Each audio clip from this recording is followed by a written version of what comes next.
Esto es El Aullido del Lobo, un canal para gente que a pesar de todo está decidida a ser fuerte, libre e indómita. Si tú no eres una de esas personas, este canal no es para ti. Y hoy volvemos a estar con nuestro amigo Luis Utrilla, que ya hemos grabado varios vídeos con él acá en El Aullido del Lobo, siempre sobre temas de coaching, diríamos a día de hoy. Yo creo que son de empoderamiento, de conquista de uno mismo. Y hoy vamos a tratar un tema con el que he hablado con él en muchas ocasiones, que es la necesidad de vivir con épica. De vivir con épica, especialmente en los tiempos que corren.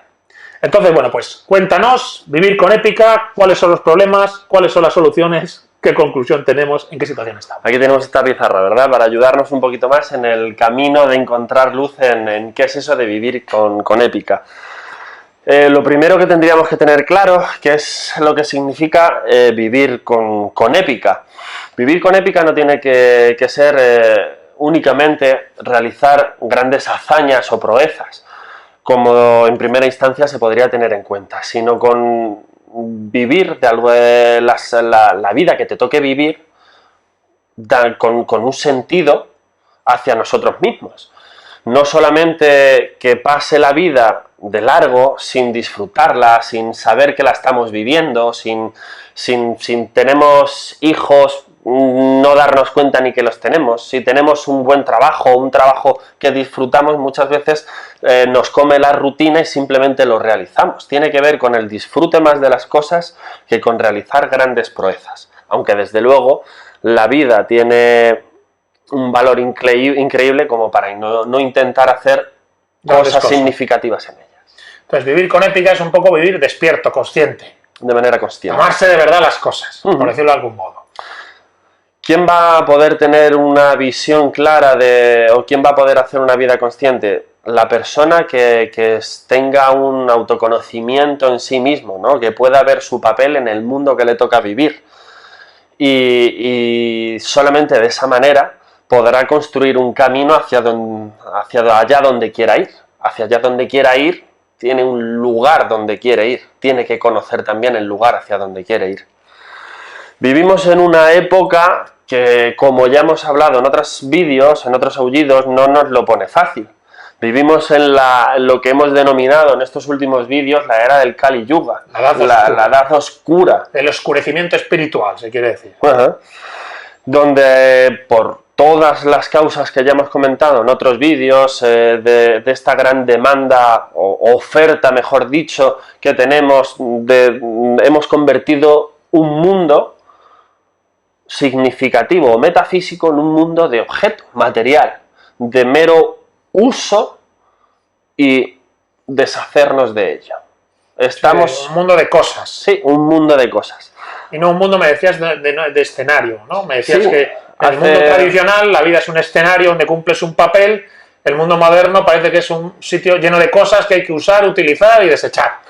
Incluidas las personas, que son tratadas como cosas que se utilizan y se desechan. Hace poco, leyendo un libro, venía otra vez a tomar la idea que hace poco en el anterior vídeo planteábamos, de que nos habíamos alejado totalmente de esas ciencias humanísticas, de la filosofía, de los mitos, de las reflexiones. Nos habíamos alejado por la causa del método científico, habíamos apoyado todo el peso en el método científico, había llegado la revolución tecnológica, la revolución industrial. Olvidado el mito y la leyenda, ¿no? Claro, y nos habíamos construido un mundo de objetos y cosas, una industrialización de la vida.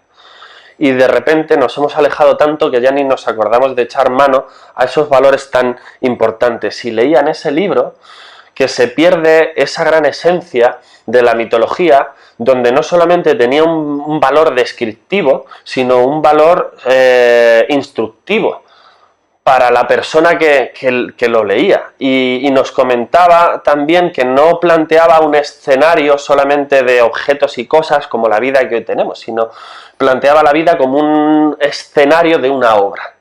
Que donde es un papel en la obra del mundo. Eso es, ¿vale? En el teatro del mundo, diría Calderón de la Barca. Claro. Entonces, creo que refleja de una manera más directa cómo se tiene que vivir una buena vida a través de los ojos de la épica. Vale, entonces, para un poco concretar, vivir con épica es vivir de verdad, vivir despierto y asumir no hacer grandes hazañas, sino la grandeza de la vida está en los detalles más insignificantes.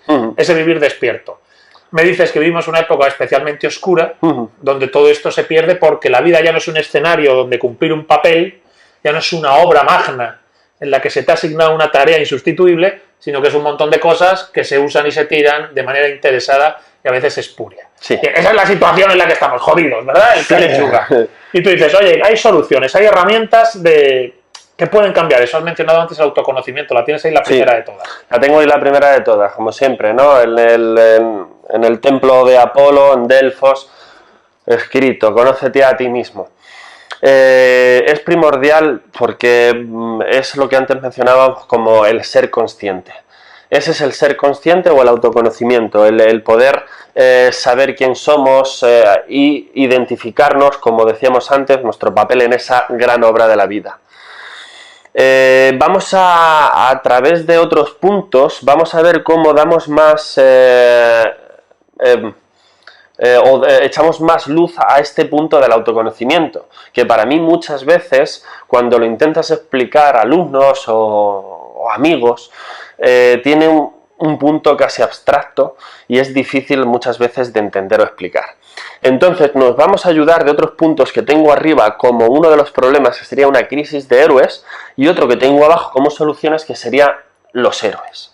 Vale, comenta entonces. Vamos a comentar algo que me llamó mucho la atención en uno de los últimos cursos. Es que tuve varios alumnos y muchos de ellos venían bastante castigados, digamos, por tener les había tocado una vida más difícil de lo normal. Y me encontraba donde algunos de ellos, seguramente porque habían tenido alguna figura de tutor o padre a lo largo de su vida que les había dado alguna ayuda, algún norte, iban mejor encaminados que otros. Me encontré con que los chicos con una crisis de héroes eran los que más perdidos estaban en el mundo. ¿Pero qué es la crisis de héroes? Porque me la contaste en su momento y es bueno que la escuchen. Tú preguntaste. Yo hago un ejercicio a todos los alumnos y les doy un folio en blanco y les digo, les hago la petición que me escriban al menos 4, 5, 7 héroes que ellos aprecien o valoren y apunten a su lado el por qué los admiran. Y pueden ser de ficción, reales, todos, valen cualquiera. Algunos me apuntan familiares suyos, hermanos, primos, padres, otros personajes de ficción, de un libro, escritores, músicos, artistas. Pero lo importante es que los tengan. Encontraba que las personas que no me sabían ni qué escribir, y yo les preguntaba, pero ¿cómo no vas a tener ningún héroe?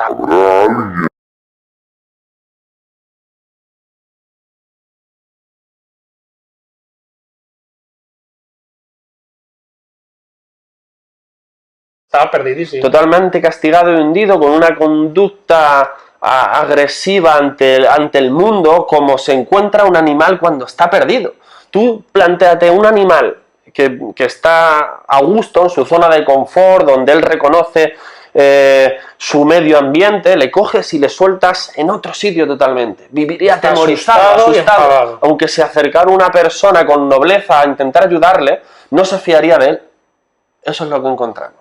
Por eso creo que tiene un valor tan importante esto de los héroes. ¿Qué otro doble filo que nos ayuda tiene estos llamados héroes? Que cuando, como tú has mencionado, cuando tienes un héroe, el autoconocimiento se hace mucho más fácil, porque tienes una figura en la cual puedes verte reflejado. Sabes empiezas a saber quién quieres ser, aunque sea de manera inconsciente. Empiezas a tener también una meta. ¿Hacia dónde te quieres dirigir? Sobre todo la meta más importante, ¿quién quiero ser? ¿A quién quiero parecerme o qué quiero encarnar? Fundamental en la vida. Claro, es que un mundo sin héroes es un mundo en el que no puedes decir qué quiero encarnar, qué proyecto de persona quiero ser, ¿no? Efectivamente. Por eso autoconocimiento, el héroe te da autoconocimiento. Efectivamente, el autoconocimiento yo le plantearía a todo el mundo que nos escuche y nos vea, que es más, ¿quién vas a querer ser tú en esta vida con cualquier otro significado abstracto? Es el papel que tú vas a querer. Tú dirías que la pregunta que más resuelve el problema del autoconocimiento es ¿qué héroe te inspira? que te gustaría ser, emularlo, encarnarlo, tener algo de él dentro de ti. O el compendio de todos esos héroes o personas de las que te inspiran. Porque pongo aquí que al final somos copia, consciente o inconscientemente, porque inconscientemente ya lo somos. Soy una copia de mi padre si era maltratador y tal, pues tendré una conducta maltratadora seguramente cuando sea mayor, aunque no lo haya querido copiar. Pero de manera inconsciente no solamente adaptamos esas conductas negativas, sino también muy positivas. Somos en parte nuestra familia, amigos y lo que nos ha rodeado a lo largo de nuestra vida. Hemos aprendido de ello. De manera consciente podemos utilizarnos para orientar nuestro camino, y si algún día tenemos una decisión que no sabemos bien qué decisión tomar, podemos poner esa decisión en manos de nuestros héroes y la luz aparecerá en el camino. Voy a subrayar eso. Cuando a veces no sepas qué decisión tomar, consultarás la decisión con tus héroes y el héroe te dará luz en la decisión. Oye, joder, eso está claro. Si tienes un héroe inspirador y formador que te ha dado un autoconocimiento de esto es lo que quiero encarnar, esta es la meta a la que quiero apuntar, en todas las vicisitudes del camino en las que te desvías, vuelves, te equivocas, te arrepientes, el héroe te da consejo. El héroe te da consejo. Cuando alguien tenía en la antigüedad un problema, ¿qué es lo que hacía, ¿no? Con esa incertidumbre en su decisión. Las leyendas, los mitos, las leyendas, se acercaba a donde se reunían los demás y se mantenían una charla, reflexionaban sobre ese tema y se veía apoyado en las personas en las cuales confiaban que serían sus inspiradores al mismo tiempo también. Entonces, la crisis de héroes como un rasgo fundamental de la crisis del Kali Yuga. No hay héroes inspiradores que den autoconocimiento y meta. Si no los tenemos y no sabemos cuáles son, hay que ponerlos, hay que buscarlos, hay que encontrarlos. Más. Tienes actitud y cambio de perspectiva, que me has dicho antes que es como una herramienta muy inmediata de trabajo. Sí, la actitud y cambio de perspectiva es más fácil del planteamiento de los héroes y el autoconocimiento. Actitud, todos lo sabemos. Lo que pasa es que nos es más difícil llevarlo a cabo algunas veces, pero saberlo todo el mundo lo sabe. No es lo mismo, vamos a volver a mencionar algo que exponía en la ponencia sobre la actitud Víctor Coopers, en una charla TED, exponía que él cuando se pedía una cerveza, disfrutaba esa cerveza, no solamente la disfrutaba cuando la estaba sirviendo el camarero, la espumita de arriba, lo bien que le había quedado, fresquita cuando la traía en la bandeja, que veía las gotas de rocío por fuera. Se metía completamente en la situación, que es como vivir en serio, claro. En realidad es como se vive en serio. Lo que también, cuando nos vamos a tradiciones orientales, encontramos en el budismo vivir el presente, que le explicaba también Buda aquí y ahora, todo lo demás no está. Eso es vivir el presente. Le dice, hasta en el detalle de tomarte una simple caña, toma conciencia de la maravilla, ¿no? Que estás ahí. La caña bien servida, lo fresquita que está, el camarero que te la trae, todo lo que ha tenido que ocurrir para que esa cerveza llegue hasta ti, ¿no? El vaso, el cristal, el camarero, el bar. Otro dato que tendrías que tener en cuenta, no está apuntado, es todo lo que ha tenido que ocurrir para que eso suceda. Si la gente se hace ese planteamiento... Si viviera así de despierta, viviría con una grandeza, serían, como digo yo, ricos sin ser ricos. Sin tener riqueza material, diría, wow, vivo en la riqueza, madre mía. Vivimos en una pequeña una franja de conciencia muy limitada. En una pequeña nota, digo, sobre todo para no alargarme mucho, en una época magnífica, la mejor época en la que podemos vivir. Ya hablemos a escala del universo, a escala de nuestro planeta o a escala de las épocas de la humanidad. Vivimos en una época que puede ser maravillosa, la mejor. No lo está siendo. Pero no lo está siendo. Entonces, porque es oscurecimiento espiritual. Por eso tenemos que tenerlo en cuenta. Pero la actitud es fundamental. La actitud de decir, con lo bueno, con lo malo, yo estoy aquí y esto que tengo aquí delante hay que ponerlo en valor. Cambio de perspectiva, que hablábamos también ahí. Un cambio de perspectiva para la gente cuando siempre suele afrontar los problemas de la misma manera. Dice Einstein en una de sus grandes frases que si quieres obtener resultados diferentes, no puedes hacer siempre lo mismo. Con lo cual, si somos una persona que ya nos autorreconocemos, que nos enfadamos siempre como primera conducta ante una vicisitud que tengamos un problema, pues vamos a hacer un cambio de perspectiva. Oye, ¿qué pesaría si yo este problema me le planteara de otra manera, me le planteara con humor, me le planteara de manera positiva, oye, pues esto seguro que ha sucedido porque luego me va a pasar otra cosa, ¿vale? Podemos pensar, eso es una chorrada, pero el resultado es que la persona que cuenta, o sea, que se hace esa idea en su cabeza de que para otro puede ser una chorrada, le va a hacer tener una química en su organismo que le va a mantener más tiempo en el presente, de tal manera que va a poder estar disfrutando más de la vida y de ver cuando venga la cerveza, disfrutarla de según bien. O sea, el cambio de perspectiva a veces es un poco simplemente a lo mejor decir, ¿cómo se tomaría otra persona esta situación en la que yo estoy ahogándome, despistándome, ignorándolo o simplemente desconectado? Bueno, pues yo siempre digo, ¿qué haría el sabio en mi lugar, verdad? O ¿qué haría la persona completamente lúcida en mi lugar? ¿Qué haría nuestro héroe? ¿Qué haría nuestro héroe en nuestro lugar? Entonces ese cambio de perspectiva te dice, oye, se lo tomaría de otra manera, lo afrontaría de otra manera, daría un paso al frente, lo que fuera. Cuando cambiamos esa perspectiva, lo que vamos a encontrar es una sensación diferente a la que solemos tener siempre, de tal manera que también va a ser más fácil empezar a cambiar una conducta que siempre tengamos marcada. Con lo cual, para la gente que suele afrontar y se autorreconozca como que no afronta bien algunas decisiones, que plantee un cambio de perspectiva. Me decías también, el cambio de perspectiva se consigue en parte sabiendo trabajar bien la llamada a día de hoy PNL. Sí, programación neurolingüística. Pensar bien. Bueno, Sí, es el pensar bien de toda la vida, ¿no? Programación neurolingüística, que es que somos lo que hablamos, y remarco también otra que yo anoto ahí como PNNL, programación no neurolingüística, todo lo que no forma parte de lo que comunico hablando, pero que también comunico.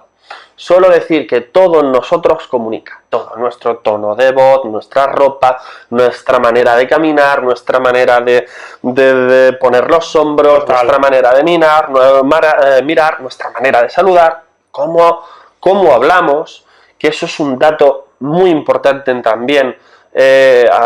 Quiero también incentivar a la gente a que coja vocabulario, a que enriquezca su léxico. La estructura mental, le da estructura mental y le aclara las ideas. Es otra arma también muy positiva. El PNL y el PNNL. Sí. Es decir, hablar bien con el tono correcto a ti mismo y a los demás, y caminar, estar, vestir, todo eso también es, oye, yo estoy aquí. Puede ser que no lo hagamos, y en eso es en lo que se centra esta ciencia, digamos, sería en que vas a construir tu personalidad no solamente de dentro hacia afuera, sino de afuera.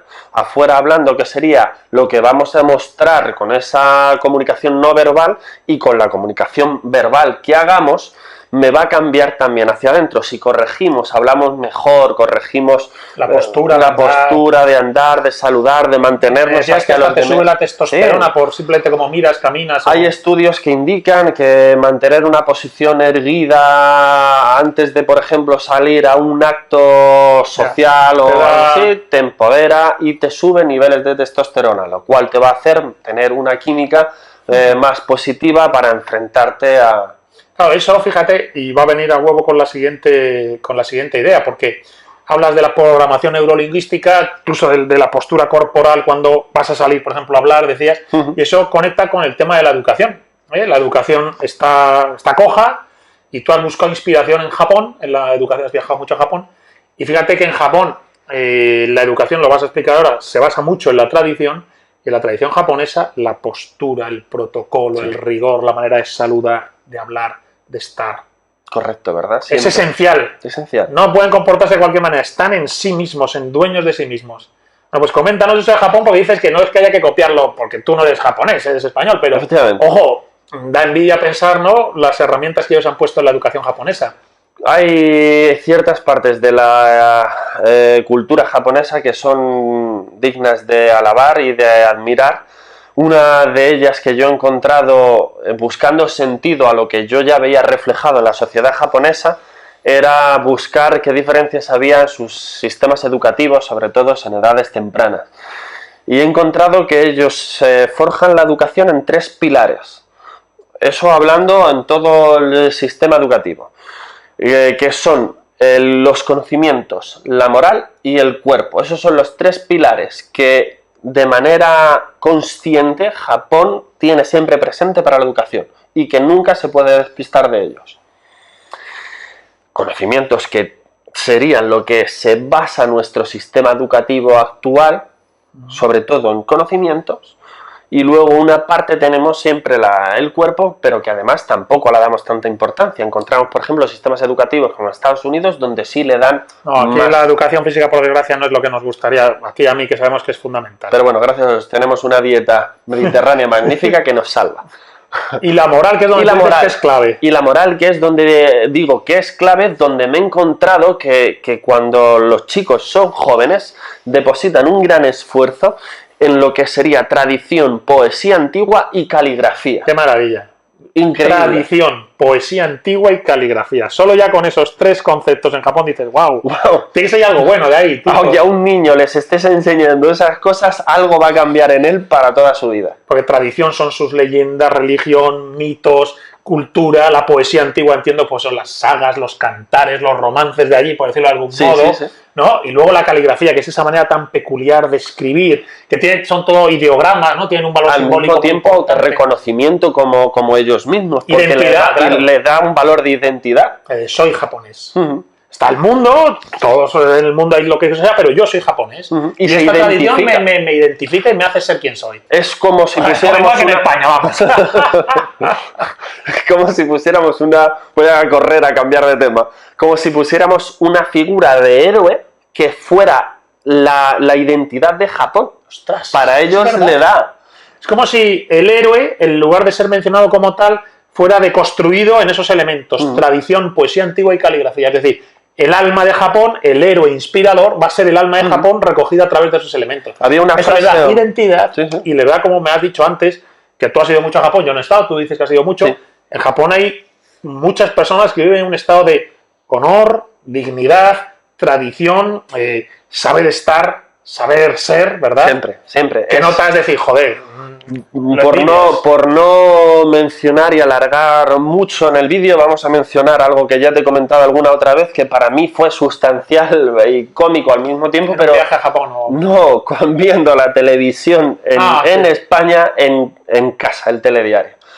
Salía un político japonés, no recuerdo ya bien qué problemática era la que acontecía, pero se veía que este político había sido el responsable, directa o indirectamente, de algún desastre.